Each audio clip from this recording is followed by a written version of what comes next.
Hi friends, welcome to another episode, a traveling episode of Lotus in the Light. I'm Jennifer, and yeah, I'm driving and recording this video. But let me just say, I feel like I have a message that I have to share. I'm on a 3-hour journey here to Manchester, Kentucky, for a funeral of a family member. And it's my great uncle, and I just have to say, my great uncle and my great aunt, his wife, who she's passed a few years ago, and I'm not going to use names here, but people that know me will know who I'm referring to. They're special people, salt of the earth people, people who knew how to love and enjoy life. My uncle, some of the things that I really love and appreciate now, even more now that I'm in this part of my faith journey, is that if he wanted something, he went and got it. I mean, this man owned 4-wheelers. He would travel to Utah and do 4-wheeling out there because he just, and all out west, because he loved the beauty of nature. So it's like a simple man, but yet if he saw something, he went and got it. He was a gun lover, so he had a large collection of guns. I think I never saw all of his guns, but I know he had a collection. In the end, that's why I really didn't go see him, because guns plus dementia scared me. But that's neither here nor there. The guns may not have even been in the house anymore, but that's just, I couldn't get over that thought. So but anyway, he I think one time he bought a jukebox because he wanted it. Why not? He just knew how to enjoy life. But most of his joy came from the simple pleasures of nature. He absolutely loved to be outside in nature. He loved exploring out west. He loved spending hours and hours a day in his garden. And I just love that. The simplicity of something so, I say simple, but nature's not simple, right? It's a complex interweaving of amazing creation. But he knew how to find the joy in it, and I really love that. I love that, and I know now he's enjoying it even more from a different perspective, so I love that for him as well. But the main reason why I wanted to record this video was, A, to honor his life. He was 93, he lived a long, good one, and I was so blessed to be a part of it. But B, I want to talk about, odd topic, but I want to talk a little bit about our shadow selves, because my aunt and uncle introduced things into my life that I may not have otherwise experienced, or wouldn't have experienced till many years later probably, that were very transformative in my youth, but also have been very transformative for me in the last 6 months as I have been doing the inner child work. As I've been trying to uncover, those aspects of myself that want to come out, that have been buried because I put some kind of shame barrier around them, right? And we all, that's part of our human experience. That's part of our human journey. I can feel spirits tingle in me. So I know I'm speaking some real truths here to some of you guys. Our human journey, part of it is, we come here with we're all unique. We're all very, very different. And we want to put people into a box. We want to say, this is the way you should act. This is the way you should think. This is the way you should live. But that's not what we were designed for. That's just people, and, people trying to exercise power for their own safety and their own protection, and deciding this is the way it should look for everyone else too. But we really come here unique. And we come here with these elements that we call shadow aspects of ourselves, which are those aspects that we have come to dislike or come to be ashamed of, that they are part of us for a reason. They are part of our great divine creation. They're part of that higher intelligence and higher order of who we are and what we came here to learn. And so it's not until we start to bring out those elements of ourselves and examine them and love them. It's just about learning to love them and bring them into the light that we discover that there's something beautiful about them and not something to be ashamed of. So for me, some of my greatest memories are with my great aunt and uncle at their home, or sometimes on vacation, like in the Smoky Mountains and things like that. And they had, this would be back in 1980, 81, they bought a video camera. The first and only people I ever knew for a very, very long time that owned a video camera. That was just something that, most common people like us just didn't have, or didn't have access to, couldn't afford. And so I tell you, I could not get enough of being in front of a camera. Can you tell right now?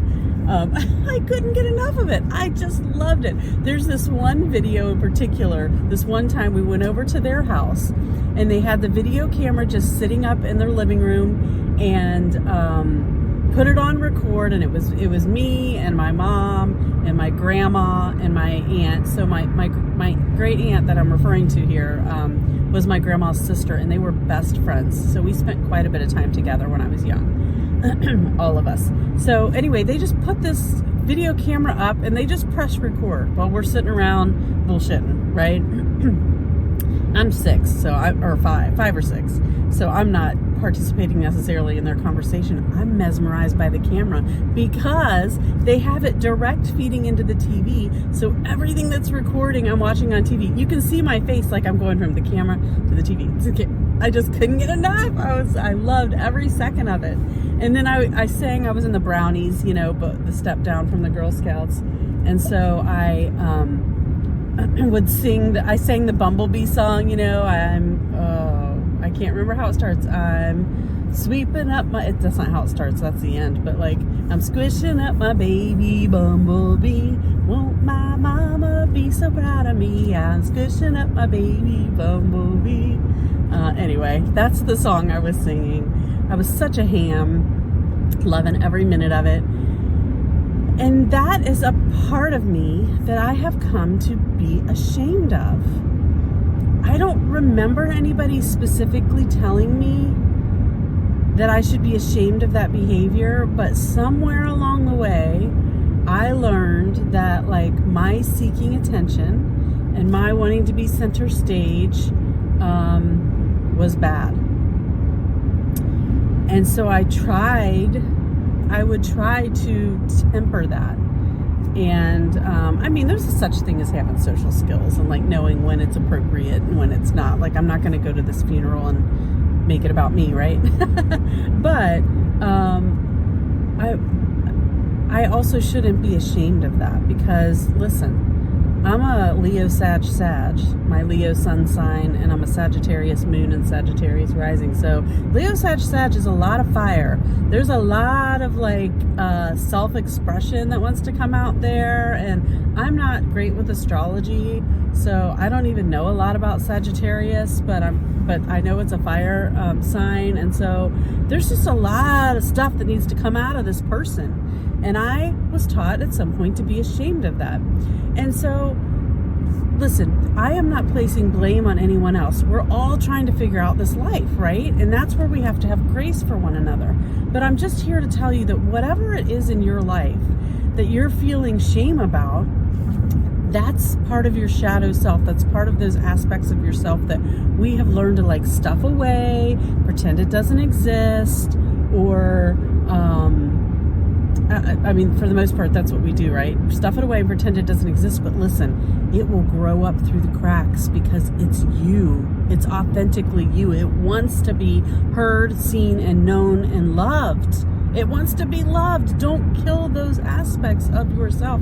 It is part of your life's journey. You have those aspects for a reason. So start to discover and uncover. So for me, listen, there's a reason why I'm doing this video. There's a reason why I enjoyed preaching when I was in ministry, even though I hated the process of writing the sermons because it was so difficult for me. But once I was up there preaching, I enjoyed it. I enjoy doing these videos. And now that I have found the freedom to do them unscripted, and I feel the inspiration from Spirit, they're even more fun. In fact, I wasn't even willing to start them this time because I said I'm not putting that pressure on myself. I'm only willing to do it if it is fun and if it's bringing me joy, and this is absolutely bringing me joy. I hope you're enjoying the views of Kentucky in my window, by the way.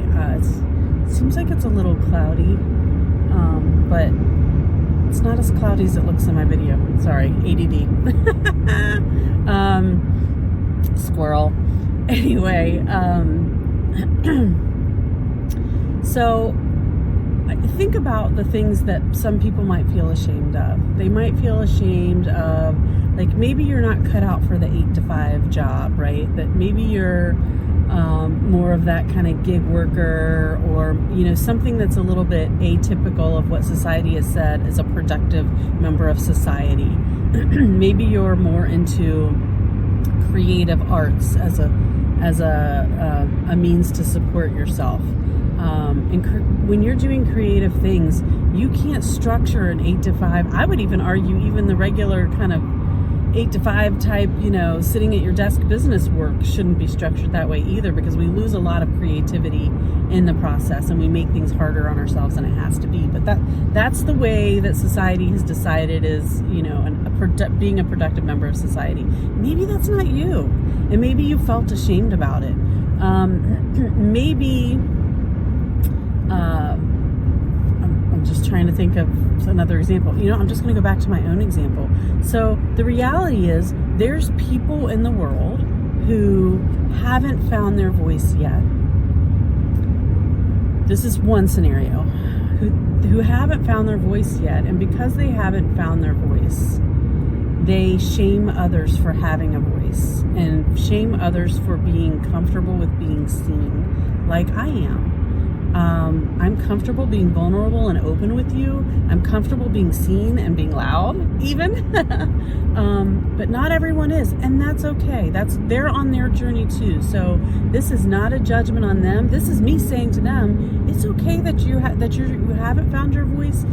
You will keep working on it, but please just have grace for other people who do have a voice, and you know, try to make room. We have to have room for those people in the world too, right? Imagine if none of us had found our voice yet, except for a few, and those few made wonderful television shows and wonderful movies, but what if we said, no, you don't get to have a voice? Then we'd be missing out on wonderful television shows and wonderful movies and wonderful music, because people that have found their voice through music is some of the most transformative and healing art that we have on this planet. So we need to give space for all of those people. And then there could be a scenario also where perhaps there are people like me who have a voice, who love the spotlight, love the limelight, but they've been taught to be ashamed of it. And guess what? If I'm ashamed to be in the limelight, you should be too. And so then we project that shame that we feel onto other people. So that's another scenario as well. Excuse me. So I'm just using myself as an example, but for you, it could be a slew of other things that you might be suppressing or feeling shame about. You know, maybe you're a healer, maybe you're a lover, but maybe you're a male, and Lord knows in this society, like, we have been taught that men are to be tough and, you know, don't be squishy and don't be emotional and and all the stuff that keeps us from actually connecting with God. You're told not to do that. So maybe you have become ashamed of your connection to your emotions. Maybe you've become ashamed of your willingness to feel, and there's a reason you can't suppress that, or you shouldn't suppress that. And the harder you try to suppress that, the more you are resisting your authentic self. And that's the point here. That is the whole point of this life, is to stop resisting authentic self. When you resist your authentic self, when you resist who God created you to be and sent you here to experience and learn and grow because of these things, not in spite of them, because of them. Like, you came here with these attributes because you specifically wanted to experience something and learn about something, and this is helping you do that. And the more you resist, the more you're out of alignment with yourself. And this is how I want you to start thinking, especially if you're of the Christian background. We think about sin and all these things are going to send us to hell and da-da-da-da-da. And if you believe that, I'm not judging. Like, we all have a journey, and whatever you believe right now might be exactly what you need to believe. Same with me. What I believe right now is exactly what I need to believe. But what I want to say to you is just challenge you to think about those things as less about conforming to some behavior system that somebody has decided. And I know somebody's going to say, well, it's not somebody, it's in the scriptures, it's in the Bible. But all of those words have been given meaning and interpretation by people. And whatever interpretation you are clinging to has human influence. So just know that. Right, wrong, or otherwise, it is what it is, right? So use your discernment. That's why you were given a connection to spirit, to help discern what in that is true and what in that is helping you on your spiritual journey and your human journey in general. So examine the idea, for example, of sin as being less about not conforming to these things that are supposed to make you righteous and holy. What makes you righteous and holy is being your authentic self. Every time you step out of alignment, and we're human, so we're never fully in alignment, right? That's part of the journey. But your body, your emotions, they tell you every time you start moving out of alignment. The more joy you find, the fact that I'm now accepting and willing to love the shadow aspect of myself, that I want attention and I want to be in the limelight. I don't know why. I didn't create myself. Or yeah, actually I did. My soul said these are going to be the attributes of Jennifer Morgan. Well, sorry, I used my last name, but many people know me. So the people that watch these videos know me. Listen. This is who she's going to be. This is who she's going to be, and she's going to have to learn to love that person. And when she does, boy, does the world open up for her. Boy, is she able to find joy and peace in everything, the same way that my aunt and uncle learned how to find joy and peace in this life. And I love that for them.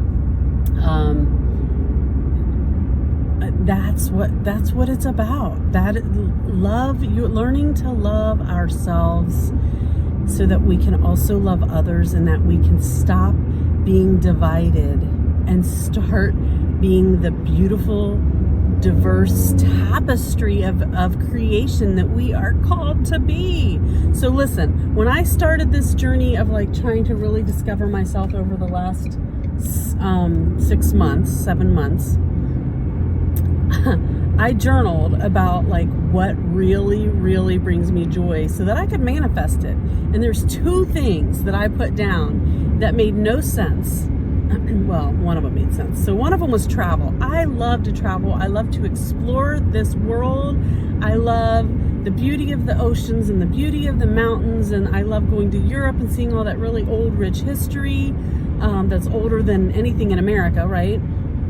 I love all of that. I want to do more of that. That brings me joy. And number 2, I said, I want to be on Dancing with the Stars. I'm putting it out right here in public, folks. This channel, this YouTube channel right now has like less than 10 subscribers. My videos have like 50 or less views. So I'm not sure that this channel is going to get me onto Dancing with the Stars.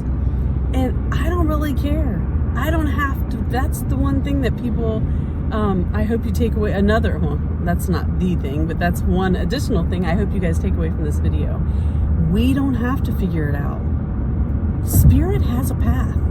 The second that you come into yourself and say, this is what I want, They create the path for you. You just have to follow your joy, because joy is the indicator that Spirit gave us in our creation to let you know that you're on track.